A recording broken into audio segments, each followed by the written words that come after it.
We turn now to Alex Caprariello. Alex has been taking a closer look at court documents, affidavits, arrest warrants. Alex, you were finding out more about the man who pointed authorities in the right direction. Yeah, that's right, Nicole. There are so many more details embedded within these 30 pages of court documents. It's clear, actually, when reading through them that it was anonymous tips that were pivotal here, including one person who bravely confronted a suspicious man outside the university right before that attack. Well, that man turned out to be the shooter, and that eyewitness account critical to solving this case. Police say that multiple eyewitnesses had actually been able to place the shooter stalking the university campus as early as Thanksgiving weekend.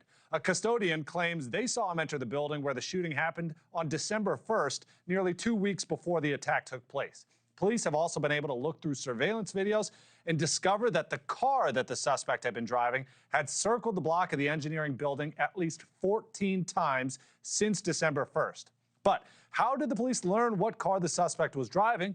Well, that's due to the quick thinking of a good Samaritan who confronted the shooter before the attack. That man, only identified as John, wrote on Reddit before speaking to the police, quote, "I'm being dead serious. The police need to look into a gray Nissan with Florida plates, possibly a rental. That was the car he was driving."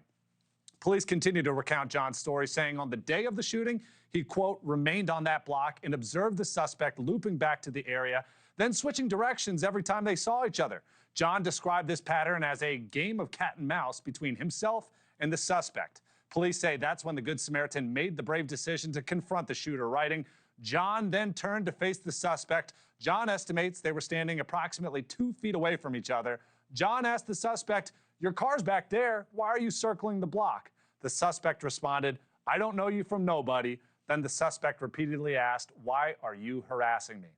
That would be the very last time the two talked, but we now know a little more than 2 hours later, Claudio Neves Valent, the man John was following all along, allegedly shot up the Brown University classroom, killing 2 and injuring 8 others. Police haven't released any other details about John or his affiliation with the university, but they are crediting him with providing that crucial tip that cracked that days-long manhunt.